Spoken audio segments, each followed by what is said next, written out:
Okay, we have more people that are coming on. I'll just give a little bit of a history about We Care Solar while we're waiting for a few more people to join. We Care Solar was founded in 2010 by myself and my husband. My name is Dr. Laura Stachel. I am the executive director of We Care Solar, and I am also an obstetrician gynecologist. And what led to this organization beginning was actually research that I was doing in Nigeria to try and understand why at the beginning of this journey, about 500,000 women were dying every year from complications of pregnancy and childbirth. So that was about 500,000 women that were dying annually. And as an obstetrician, I found that to be incredibly tragic, and I wanted to do something about it. I was invited to join a research project in Nigeria. And while I was in Nigeria, I was able to observe what was happening in a state hospital to try and see if there were any factors where an intervention could make a difference in the outcome for mothers and newborns. And it was there while I was doing observations that I realized a lack of reliable electricity was a very significant barrier to providing immediate and appropriate emergency obstetric care. And initially, our organization created one solar electric system that was targeting areas of the hospital that we thought were most important for maternal survival. So that was the operating theater, where we knew we wanted to have electricity for cesarean sections. We also targeted the laboratory, where we powered a blood bank refrigerator, and we powered the labor and delivery ward. And we saw that there was a 70% drop in maternal deaths the next year. And it was that observation that bringing solar power to a hospital could actually result in improved survival for mothers, and later we saw the same for newborns, that really led us to look for a solar electric solution that could scale. And that solution, as many of you know, is called the solar suitcase. So it's now about 5 minutes in. I'm going to go ahead and start with the formal program. So welcome, everybody. You have just joined the Power of Women, which is a webinar from We Care Solar, part of our 10-year anniversary series called 10 by 10. I recommend that at the beginning you put your screen on gallery view, because we have an amazing array of panelists right here. I'm just going to start by introducing them. Carol Weiss, can you wave? So Carol Weiss is co-founder of Remote Energy. Many of you know her from her 2 decades of work at Solar Energy International. She's been a lead trainer for our Women Solar Ambassador program. Shannon Fulton, can you wave? So Shannon is the VP of Development for Straight Up Solar. She also is a We Care Solar Ambassador. She joined our team in about 2012. Whitney Owen. Whitney Owen is a technical designer and project designer for Namaste Solar most recently. And she has also been a We Care Solar Ambassador and has traveled to many countries through her work with us. Coralie Hill. She's Director of System Performance for Sunlight and Power. She's also a Solar Ambassador. Younger T. Flomo. Younger is a solar installer from NDEV, and we'll be introducing the rest of you in just a moment. She's accompanied by women in the organization she founded, which is Women in Renewable Energy Liberia. Do you all want to wave for just a moment? All the Liberian installers who are there. And we'll be talking about her journey in a little while. Neha Misra. Neha, she is the co-founder of Solar Sister. Until very recently, she was also, I think, head of strategy for Solar Sister, and she's also been a We Care Solar Ambassador. And Jacinta Gatwiri, do you want to wave?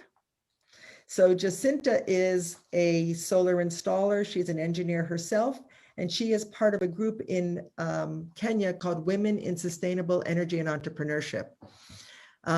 So before we hear directly from them, I really wanted to set the scene for many of you and show you a little bit about the history of the Solar Ambassador program that was started by We Care Solar back in 2012. So here's a picture where, if you look very carefully, most of the women that you just saw waving from We Care Solar are here in front of our house in Berkeley.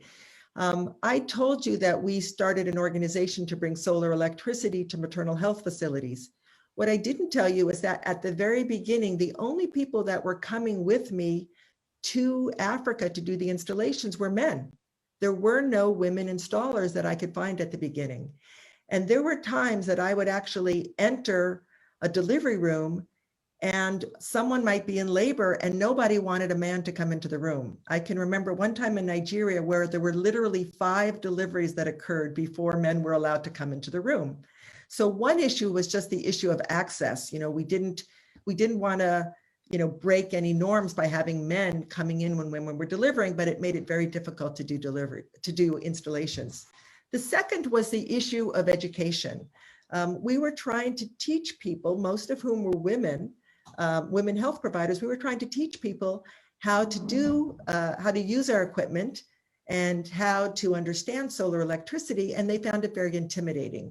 And I found that when I myself as a doctor spoke to health providers and said, look, I don't know much about solar, but I can understand this and you can too, it was a way to make people feel a lot less intimidated. And so we thought bringing women to do the installations and to do the trainings for health workers could be very effective. And finally, most of the beneficiaries of our program are women. And we said, well, why shouldn't women also be the leaders? Why shouldn't they be change makers?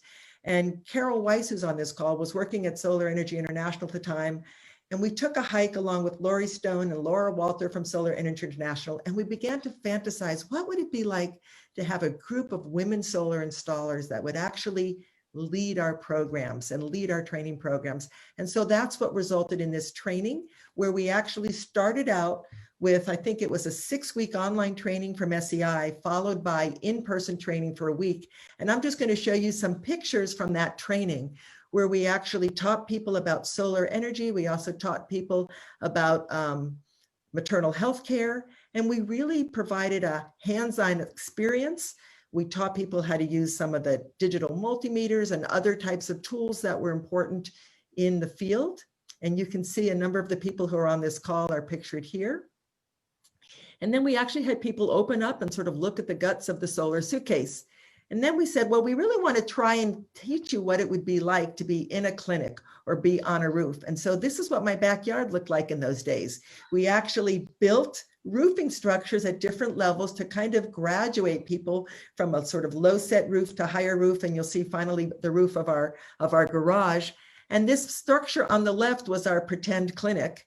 And here's what it looked like when we were doing our training. We pretended that we had a health center, and we would go through role playing where we would actually have people pretend to talk to health providers, to actually do installations, and then to practice getting on roofing structures using tools. Here's Neha with a drill.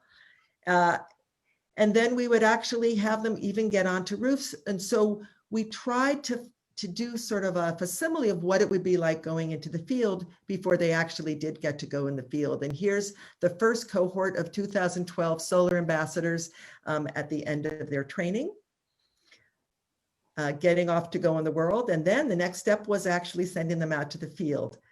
And here's Carol. Carol came with me to Sierra Leone back in 2012. Now, Carol herself has been a very seasoned trainer, and she was one of the lead trainers of the Solar Ambassadors. And she has continued to work with us both for We Care Solar as well as We Share. You'll notice there's a blue solar suitcase there. That's part of our education program, which we'll be talking about later on in our webinar series. Neha initially came to Uganda as part of a program that we did with AMREF.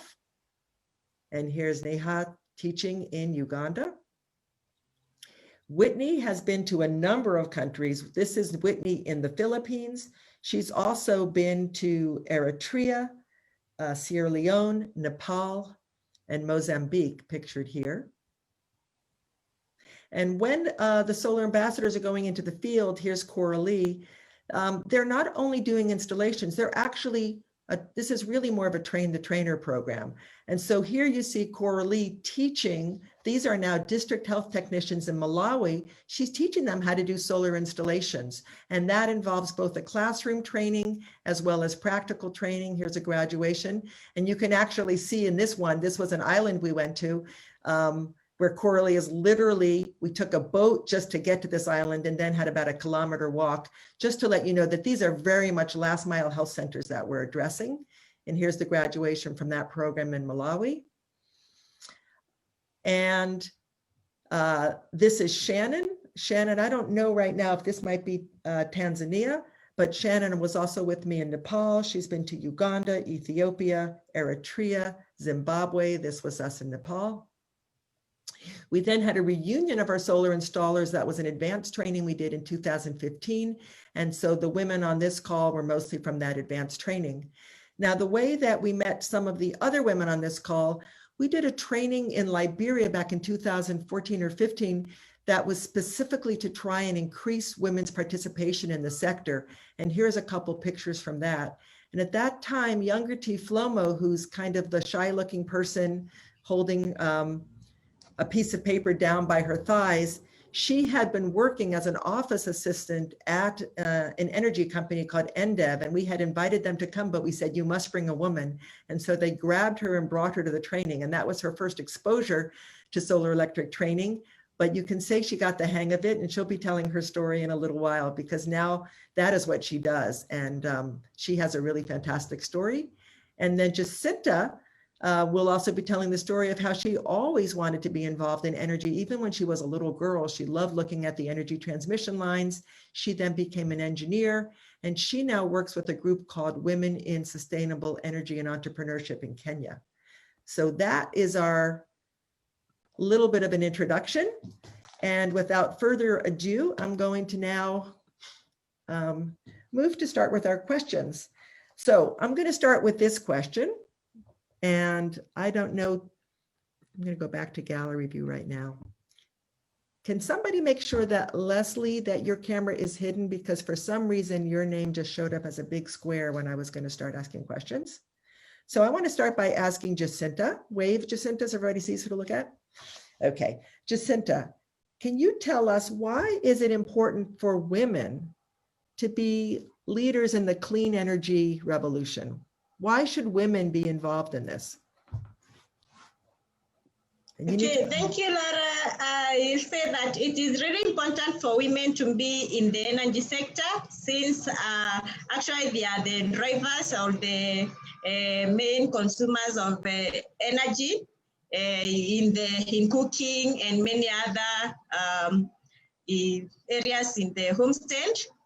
Also, women, when involved in the energy sector, they drive it more efficiently, since they do clean work, they do good work, and also it is not only a sector for men. Even women can do it with the evolving technology nowadays. I believe that as much as someone puts a commitment on something, they are set to do it. So it's very important to have also women and our girls engage themselves in the energy sector as well.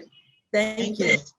Thank you. Younger, I want to ask you, because I know you have a perspective, why do you think women should be doing clean energy? And why in particular do you think that women should also be bringing solar energy to health facilities, to maternal health facilities? Why is that important to you?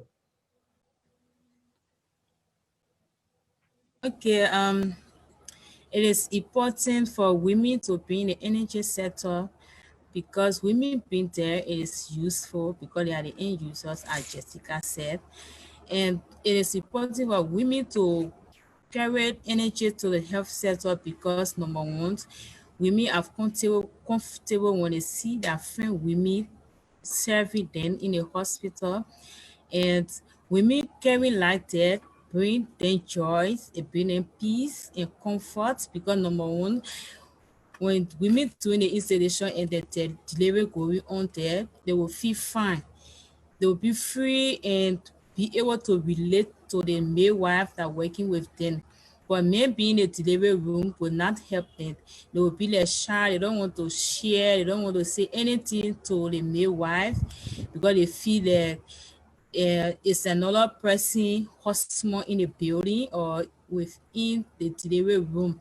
So it's good for women to go there to be the one to do the installation, because on the other hand, we women are the one going there to deliver, and we are also there to serve. So being the lead person to do that is very good. Thank you. So I think all of us panelists on this call, I think all of us firmly believe that, women really have a lot to offer to this field. Yet we don't see a lot of women in the field. As I said at the beginning, I couldn't find women to come with me. So most of you have now made careers in renewable energy. What are the barriers that women are facing in the clean energy sector? And why do we have so few women that are really participating? And let's start with you, Corley. Thanks. Yeah. I mean, I've thought about this a lot because I know so many people who are trying to increase their staff and their participants and have more women in their groups. And I think, I mean, a lot of it is precedent. Right now, in the front lines of construction work in the United States, women make up less than 2% of the frontline construction workers. And overall, the construction field in roles such as project management and that, it's about 10%, but still that's so low. There's just no precedent. I also think that a lot of that is just exacerbated by gender roles from kids really young. Like, who is being asked to help their dad in the backyard fix something? Or is it their dad or mom fixing something? And who's being handed tools? It's much more often that a dad or a male family figure is picking up tools to try to fix something, and B, that they're asking another young boy to help them. It's just that is done over and over. I mean, I think about that being replicated even in when you see kids' toys in toy stores. I mean, there's girls' toys section and boys' toys section, and the tools are in the boys' toys. And so this precedent, it keeps getting repeated, who gets encouraged to do this kind of work. And then I think that because I know that this has come up in my own place of employment, that it's very challenging. Women are more responsible for child rearing.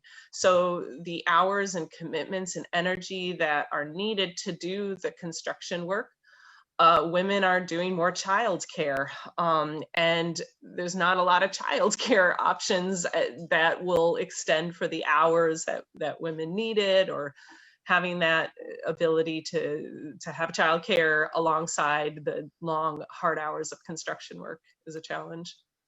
Thank you. Younger, you live in Liberia. What have been barriers that you think women face in entering renewable energy in Liberia? Okay, first thing, some of the barrier I see is self-confidence.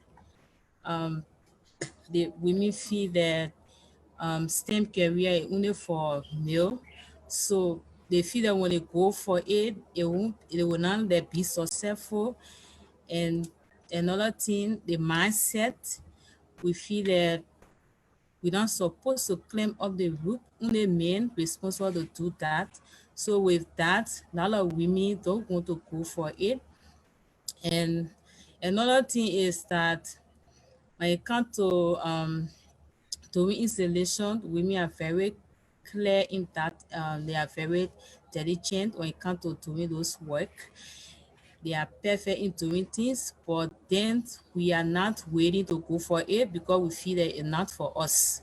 So we need to change the mindset of all our women that are around us, like telling them that doing awareness, telling them that you have to let it go, leave, like you have to forget about the fear, because of fear, some of them don't want to go into installation and things. So there are some things that thing we face. And another thing, when women decide to go for it, they are not encouraged, especially in a STEM career where you go in a classroom, you want to be an engineer, and then your colleagues will be like, if you have a male, they will say, you want to do an engineer, do you want to pass in math, you know how to calculate. And so now we are not encouraged in the classroom by our colleagues, and so that make us feel that I think we need to change from this and go for business or we need to leave this and go for another thing. So these are barriers I see in Liberia. And another thing is a cultural background. So all those things is really bringing us down in Liberia because we feel that we're not supposed to climb up there. That way it's not for women. So another thing is start from the home too, because in the home, we the parent feel that main work is to clean up, to do hard job. So they are not teaching us from the home to do hard work. So for that reason, they when we get big and go out there, we don't want to take hard job. We want to go for easy work. So that's some of the barrier I see. Thank you. Neha, can you unmute yourself? I know you've been leading a solar organization in your past. What do you see as barriers, and at what levels are you noticing this to be an issue? Yeah, and hi again, everybody. I think a number of issues, everything from pipeline, village to the boardroom. This is true globally and I say this from my life in India, from my life here in America, where I am presently, and all my work in Africa over the years, that women are still really, really minority even within clean tech sector, So it's a question of pipeline. It's also a question of role models, and it's a question of training, and not just giving training, but they're women who get skills and then they don't have market linkages. They're not connected to job opportunities while there are massive amounts of money flowing in solar contracts across the world, but who is holding those investment chains accountable for how much, women are hired in the supply chains, I would say. And I would add, particularly so as a woman of color myself, and having been a minority woman in the senior leadership position in the social entrepreneurship world, I think it's still really, really minuscule. Most of the major solar, whether it's on a non-profit sector, for-profit sector, or wherever on the spectrum, it's very, very white dominated space still, while we have these amazing women leaders, whether, it's Jacinda, Younger, and so many vice women I have met in Kenya or through my work in Uganda, Tanzania, and Nigeria. We need to invest and hold the sector accountable for those investments, I think. Thank you. Jacinta, can you please unmute yourself? So Jacinta, I was really surprised when I first talked to you to find out that even as a little girl, you would look at the electric poles and say that's what you wanted to do, and that you actually changed the model for your family by going into engineering. What was that journey like for you, and what kind of barriers did you face trying to learn about engineering? Oh yeah, actually I got interested in engineering when I was still a young girl. When I saw the post and the wire lines passing by, and the whole principle of lighting and powering devices, I really wanted to know more about it. Also, I like challenges like those and things, and maybe it's part of the way I was brought up with boys. Before our last born, who is the only sister, was born, I played games for the boys and doing those tough things with them. So I think it also contributed somehow to me liking to those challenges. I'll say that it's a challenge. Actually, it has been a challenge to really increase the numbers in for ladies in the energy sector. Like when I was in school, I'll say we were very few. and you could see the class was full of men, and at times they feel like you are wrongly placed, or you are not in the right place. You don't belong there. You belong in the other courses like secretarial, marketing, and those other courses like engineering is for men, not for you. Mathematics is very hard. You can't make it. So it is challenging, and still it is quite a challenge, but we are, in our organization wise, we are trying our best to at least see that we are empowering more women. We are motivating them. We do trainings on women-only trainings, and I say they have contributed a lot since when women are together and they are taking the class together, they feel motivated, and then they want to participate. They are not like left behind, but like those classes where we have a mix of both male and female, you realize that men want to, like, they're the ones who are doing the hands-on, and then the women step aside and just watch. Every time there is something that needs to be done, a man comes in front and he takes either the spanner, the screwdriver, or the pliers, and then the ladies are just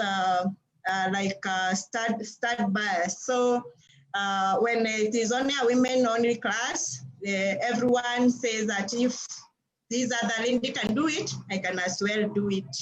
So it is. Okay, I'm going to ask someone else to talk right now. Jacinta, I kind of, you were kind of getting ahead, but there's more that we'll be talking about as far as education. I want to talk a little bit more about barriers right now. So I wanted to bring up Carol. I know that you've been in this field for a while, and you had some interesting information from the IRENA study about barriers. Can you speak to those, please? Yeah, I think what everyone is talking about is what you commonly hear when women come to a women's only class. These are the things that they're talking about. I never had that opportunity. I didn't want to go to that class because I was going to be the only woman. I was never presented that option, etc. And so I think that all of the stories that are being told are really strong, and what is reflected, those are all anecdotal stories that I've heard over the last 20 years of teaching women's classes. And the IRENA gender perspective study that came out in 2019 shows the metrics behind that. And so one of the metrics that they are looking at is the barriers of how women, the barriers of women getting into the renewable energy sector. And they surveyed 1,500 people from 141 countries. And 71% of the people said that cultural norms was one of the barriers. And that's what everyone is talking about. Am I really supposed to do this? Is there a pathway for me? Do I feel awkward? 41% of the people stated that a lack of gender sensitive training opportunities was a barrier, which is addressed by women's only classes. 37% of the people said that mentoring opportunities, the lack of mentoring opportunities was a barrier. And then it was skill sets. And you have to have a skill set in order to take the market opportunities that are out there that, like Neha is saying, that will increase your earned income. And so when the next study that they did that just follows up on that is they said, what are the measures that can increase women in renewable energy for energy access? And the number one thing, 71% of the people said that access to training programs to increase skill sets was the number one thing that they would do. So that goes to women's only trainings. Oh, okay. Well, thank you very much for that. Maybe following up on that, I'd like to know from the women who are the solar ambassadors, maybe you can each briefly talk about what drew you to a Women's Solar Ambassador program. Neha?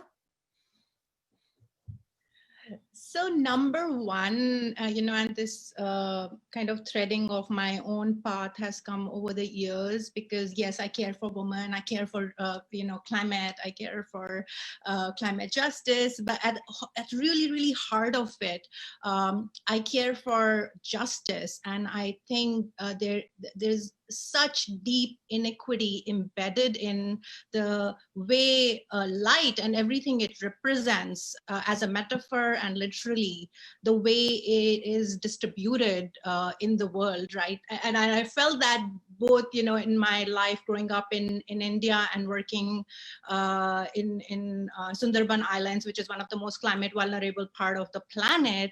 And as an immigrant, when I first landed in America and seeing that at night lights are on and, you know, nobody cares to switch them off because, hey, we are in America.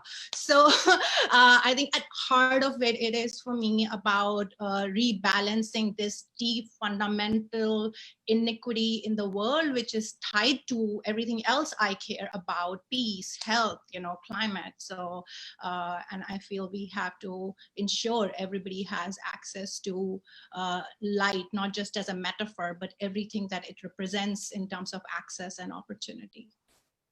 Oh, thank you. Whitney, what about you? I was already working in the trades, carpentry and solar, when I learned about the ambassador training. And through my work in the US, I had seen, mostly I was working in wealthy people's homes, giant homes that weren't even necessarily their only home. And then traveling just for fun in the rest of the world, I saw a world that was totally different. And just seeing that huge disparity led me to want to use the skills that I had to be useful in the world and to help spread things around a little bit. So this training was, the We Care Ambassador training, was really an opportunity for me to learn how to take the skills that I already had and bring them to other places, and having it be an all women's training and having it be using my skills not just to help somebody or be useful to somebody, but to have it be for the benefit mostly of women was really an inspiring opportunity. Great. Shannon, we haven't heard from you yet. What drew you to the Women's Solar Ambassador Program? Well, I can boil it down to one book, one person, and becoming unemployed. And so the timing was very important to me, just as it happened. I was one of the very fortunate people who was able to go through Carol Weiss's 2-week women's program at the very beginning of my search for solar training. And that started as a result of reading the book Chasing the Sun by Neville Williams, which is a very adventurous account of his path in starting the Solar Electric Light Fund, which, if you follow the history of trying to electrify the developing world, he has a very important place in that. And then, so through encountering amazing women at that 2-week class, and Coralie was an instructor during the hands-on portion of that too, it just made the opportunity real for me to be among women with the same interests, trying to find their own paths. It gave me that confidence that Younger was speaking about earlier, to know that whatever I wanted to do in the solar field, I could make happen. It really was possible. And I was near 40 at that point. So it was a much later in life opportunity. And I just finally felt like I have found my people at that late point in my life. And I feel really fortunate and to have found both the book first that led me on that path and the people to support it. Thank you. So I just want to share for people listening a little bit of what that experience was like, because I know it was really emotional for all of us to be in a room together, to sort of be realizing, oh my God, we're women, we're creating something that's never been created before. This course that was at the nexus of health and energy and gender equity. And, literally we were sometimes in tears, just like sharing our experiences. But what has it been like for you personally, professionally, to have gone through the Women's Solar Ambassador training? Neha, can we start with you, please? Yeah, I think it's been not just think, also feel and embody. I feel it's been really, really profound. some of you may know, even within our ambassador circle, not all, and of course participants are new to me. I know some of them. I have gone through a miscarriage, and but not having access to healthcare and electricity was not what caused it or what impeded my own experience, but that I am rooted in so much privilege. I have access, and I think to realize and deepen my understanding through the work that We Care Solar has not just done through the organization, but really, Laura, the movement you have spurred, because We Care Solar was one of the first organizations doing this in the energy access sector. Now we have more pods and more alliances building up, but truly that is so amazing. And so other than that very deeply personal connection to this work, how I can support and maternal health care, I think just the community and the bonds we have formed within the ambassador community, and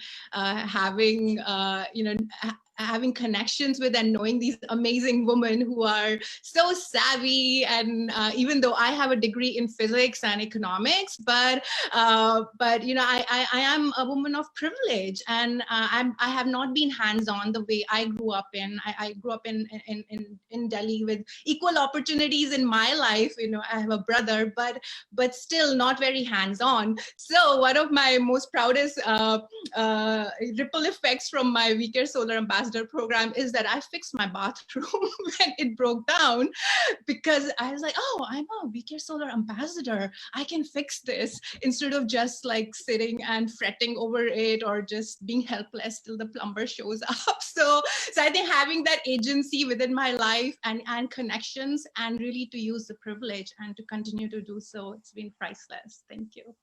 Oh, that's so great. Whitney, you had already been doing a lot of construction, and using tools wasn't new to you. What did you get out of the experience?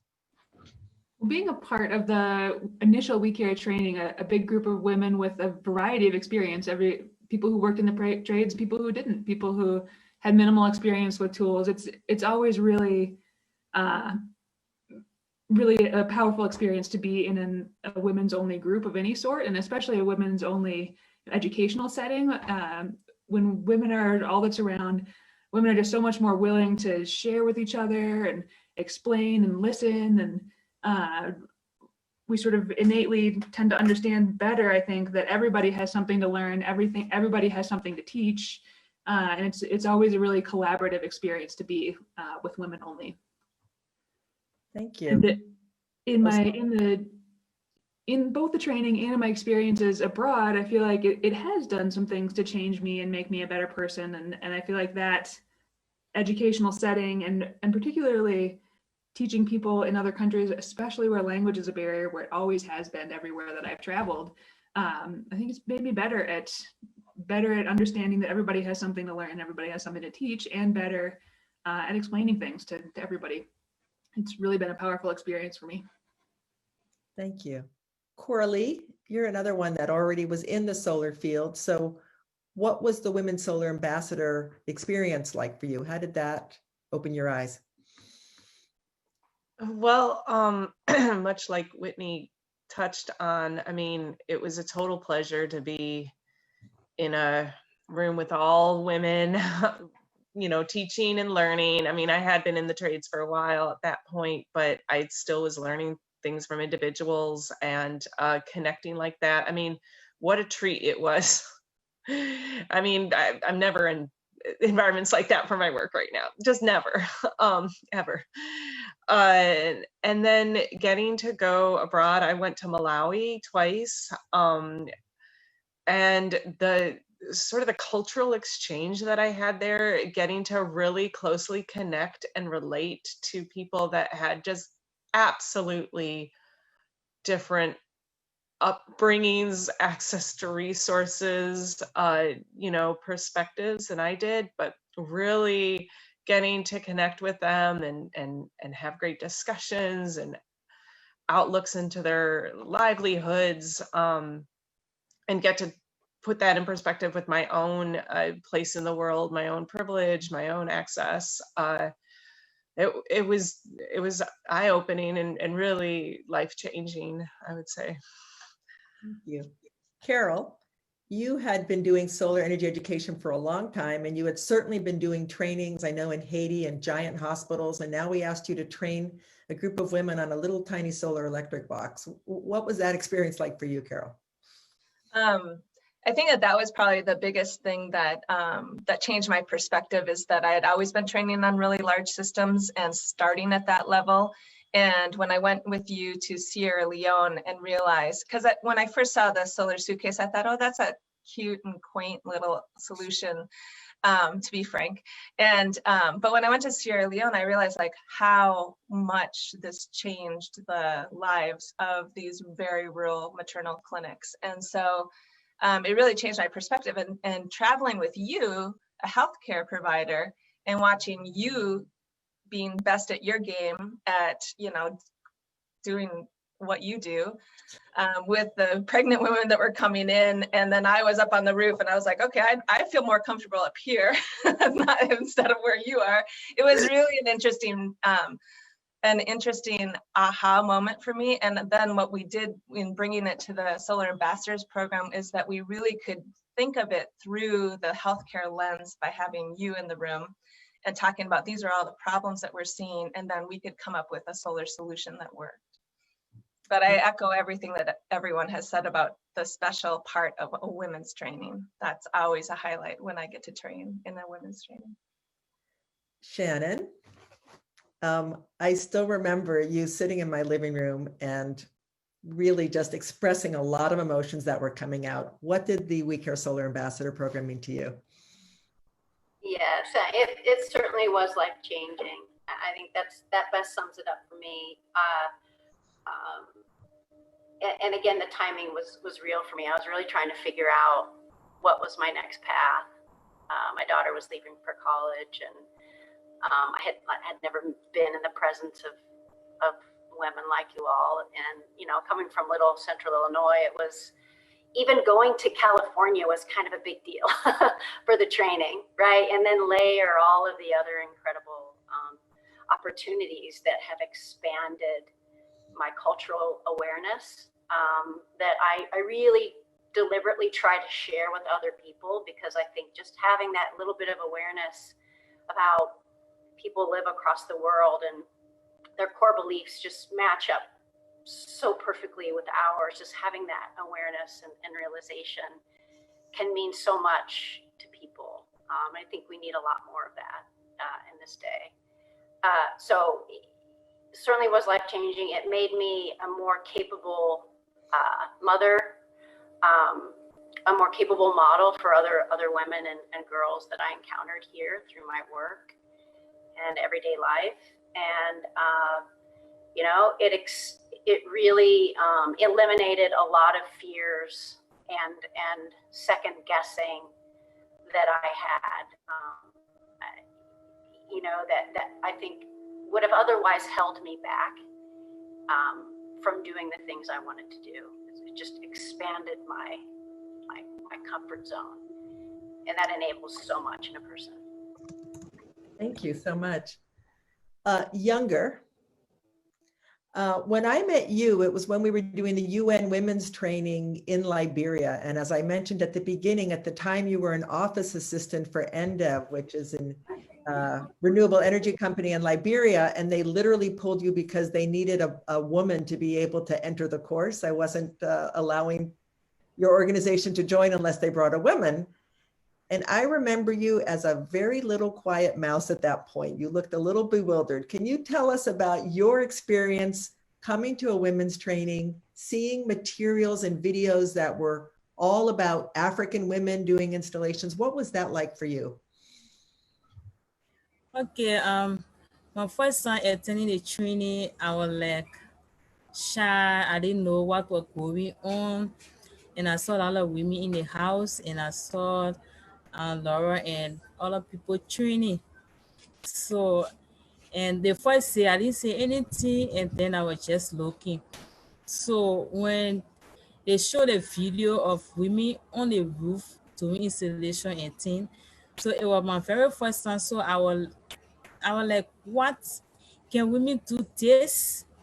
So, you know, when I went home, I started thinking all those things. I said, I saw women climbing up the roof and I saw women going up in a sleigh and thing. So, and then when I went back the second time, because it was like 3 days, when I went back the second time and I saw another video again where another women, so I was like motivated. I said, what? But then if women can do this, I think I myself can do this installation too. That's how I was able to open up and learn. And today I started doing solar installation. You know, I just love the story because I know in talking to you, and we've now become friends, you really thought you were going to be a nurse, right? When you were starting out in your life, you never thought about engineering or being a solar. Yes, yes. And yeah, another thing, I was not thinking about being an engineer. I was always thinking to be a nurse. When I was in school, during my high school day, my dream was to become a nurse. So, and when I went to the training and I saw those women doing work in the health facility and things then, and then I started wondering if women can do this. And when I opened up my mind and decided to learn this suitcase installation, that's how I learned how to do the installation and I decided to go for it. So I'm so glad that today I can do solar installation. Thank you. So Carol, you very much have dedicated your whole life to solar energy education, and a big part of your life has been about educating women. What is your view of how we can get more women involved in the solar sector? And, you know, how do we create this pipeline that's really needed? Well, I think that matching, so there are employers that have, it's a growing industry in clean energy, and there's certain jobs that are open, and then there's women that can hold those jobs. And so making that connection is a really important part. And it's very much what we're doing with We Care Solar right now. We Care Solar has a product, you know, there's a solar suitcase with a solar panel, and Remote Energy, who I work for, is helping create a training process for that skill set. So to train technicians to be able to install that on a larger scale and remotely because of COVID, et cetera. So that it can be an example for any other manufacturer or any other solar distributor or et cetera. If they have a certain amount of a skill set that they need to train to, we can have women's only classes to align like that. I would say that the other thing is that we need to start training young women soon and showing them that there's opportunities in solar, because a lot of young women are wanting to do things that are creating community change, like they're going into traditional jobs like teaching, nursing, things that are very helpful to the community. And if we can show them that there is a link with solar, and you can be helping in healthcare, at maternal health clinics, at schools, et cetera, I think that more young women would see that as a pathway for themselves to go into STEM type fields. Thank you. So we have two women on the call, both Jacinta and Flomo, that have either started or been very active in a women's only organization in the STEM field. Jacinta, can you talk a little bit about YZ, why it was started, how it was started, what is it doing for the sector? Okay, YS is a women organization. In full, actually, YS is Women in Sustainable Energy and Entrepreneurship. It's a cooperative registered in Kenya under the Ministry of Cooperative and Industrialization. It started back in 2015 through a training that was held at Strathmore University, and it was co-funded, the training was co-funded by USAID and GIZ. Actually, Carol was one of the trainers. And that's how, after the training, the women who are in the training decided to come together, other than just going their own ways. They saw it as a good thing to come together and form an organization whereby they can empower more women in the sector, since the numbers compared to the male gender in the sector was really very small. And they thought that by bringing themselves together, forming an organization with the same goal, they can at least improve in the numbers in the country, and maybe also empower more women to join them and also join in the sector. So from there, the organization has been growing since then. After some time, we partnered with WeCare Solar under the WeCare Solar program, which is a program for lighting schools, or for providing light to schools. And we started doing installations for them. And we've done several installations in, I'll say, 4 counties in the country so far, because we've done installations in Migori County, we've done installations in Makueni, Machakos, and Kajiado, and we are hoping to expand more and do more. We have also started a program and the help of remote energy for training high school kids, a STEM program whereby at least they are able to learn more about solar at an early stage, which maybe most of us were not, did not get that chance. And we have several trainers which are being refined by remote energy. And I'll say that we are doing a great job, and it has been a very wonderful journey to see women come together and do this together. I want to ask you answer this quickly though. You said something very funny when I asked you whether women could do as good a job as men in doing a solar installation. What did you tell me? Okay, I'll say, Laura, that women actually do a great job, since one thing women look at the aesthetic value. Don't just go and just put wires and cables running all over in the building and just leave like that. Men at times don't tend to see that, but for a woman, she will always put that into consideration. Another thing is that women are very careful, and they will make sure that they are keen on doing the work perfectly, so that at least they will win more customers. So I'll say women do greater job in the field compared to men. Thank you.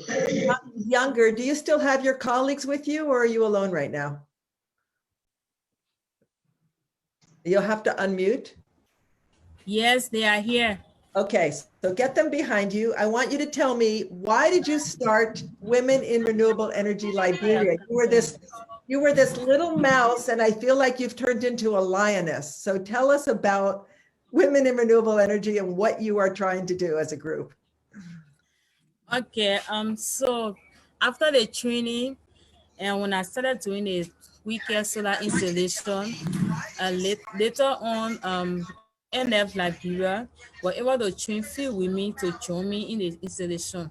So after we got through with the installation, we decided as women to come together, especially in Liberia, to form this group called Women in Renewable Energy, to be able to help do more awareness for other women to come into the energy sector.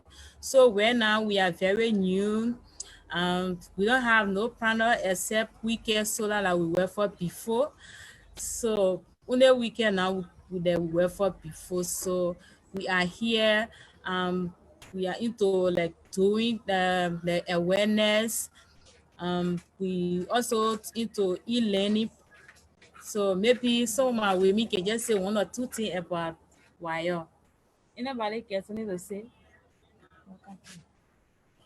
Okay, hello, how you doing? Hi. Yes, Sophia too, Formula is my name. And my own idea, I developed interest into solar. It all came about when I did a week-year training. And I went on the field. I felt comfortable working with my fellow colleagues that were with me. We were 4 female and we were working together. It was very great. Everywhere we go, people embrace us with open arms. They welcome us, and they were like happy for us that we are female and we are climbing at the top of the roof. Many people were surprised in the rural area seeing women climbing up. They begin to, wow, what? Women are doing this? We say yes, and you too can do the same. Uh, People were so happy, and Younger was my boss. She was the supervisor for my team, and we all worked together. We could understand each other. We communicated to each other, and it all went well. So that alone motivated us to form this To group. form this group, yes. Well, thank you so much. It is 9:58 here in California, which means that formally anybody that would like to leave can, but we're actually going to keep the conversation going because this is just too amazing to have so many incredible women. The question that I'm going to ask to each of the panelists, and any of you, we're off script now, any of you can answer. How does it feel? How does it feel to be a woman bringing clean energy to support safe childbirth? I really want you to talk from your heart about, what does that feel like? Younger, you can start, and then let's let the other panelists talk. Can you adjust your camera, Younger, because the sun is making it hard to see? So maybe turn your screen a little bit. Thank you. So how does it feel to be a woman bringing light to women in childbirth? For me, I feel very good. I feel motivated and happy that as a woman going in the rural communities, providing light for my fellow women, because we women are the ones that go in the hospital to give birth.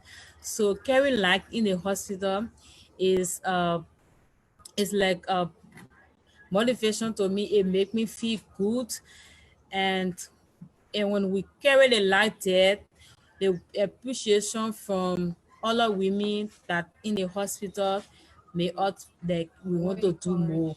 So Great. Thank you. that's How it. about others? Others. Shannon? No, I think we're going to talk to some other people on the panel right now. Okay. Yeah. Okay, Shannon.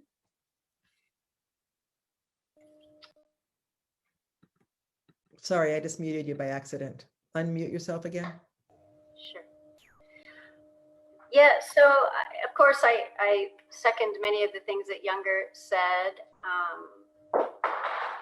To know that there is any way that we can assist, like someone like me who's not in the medical field, for example, being able to use the skills that I have to assist mothers and babies during childbirth, to know that it's directly affecting a life is amazing. Because in the US, the vast majority of solar that goes up, the work that I'm directly involved with is kind of still a luxury item. So to be able to make a difference with a community very directly helping individuals create life and sustain life is, it's hard to find the words to express how wonderful that feels. And if I could give that gift to everybody around me to be able to do the same thing, I would push the button and do it in a minute, because I think it makes such a difference in people's lives. Neha, go ahead. Thank you. I want to say it's just, I think it's always the right time, but especially in this moment with COVID and fires and all the reckonings, you know, around Black Lives Matter movement, and I think all these intersectional movements coming together, I think it's powerful. It's not just I feel it's deeply spiritual and sacred work to contribute, you know, to save motherhood, but also to bring feminine leadership in our world, which has just bulldozed the planet, really. And I really think of one of my favorite lines from Leela Watson, who is a Aboriginal activist. You know, she says that if you have come here to help me, then you are wasting your time. But if you have come because your liberation is bound up with mine, then let us work together. So I feel it's truly not about saving anybody, because we have that power within ourselves, but how rooted in cultural humility, rooted in deep respect and relational way of being, decolonizing development, you know, by centering communities in global south that have historically been on the fringes or being treated as implementers, not like strategic thought partners and designers of programs. So to be part of bringing that shift, I think it's the work, the real work. So I'm really glad to be a part of this, and thank everybody. That was just amazing.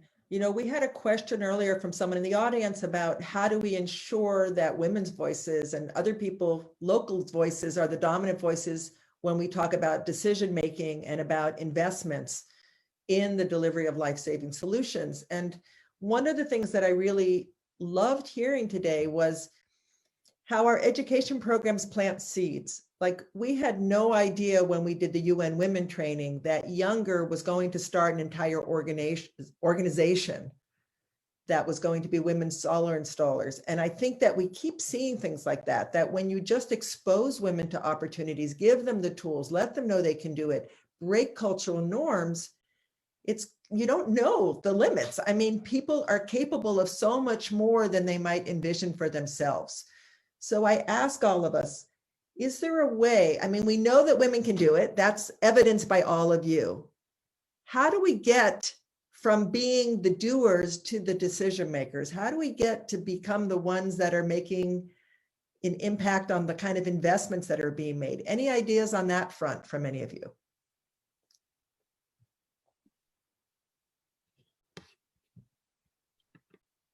I mean, it's just such a huge question, and I'm only answering because I feel like there's an election coming up in the United States. I mean, honestly, that's one of the most direct ways. I know that a lot of things have happened in the last 4 years that I don't want to focus on, but I think one of the things is that there are a lot of women that have stepped up and like, you know what? I'm sick of this, and I'm going to step up and be a new leader. And that's happened all over the United States. I mean, we look to our leaders to answers, to leading the way, and we look to each other to help bring each other up. And that's what's been going on. I don't think that's my purpose in life to be a politician, but I'm very grateful for other people who have been like, you know what?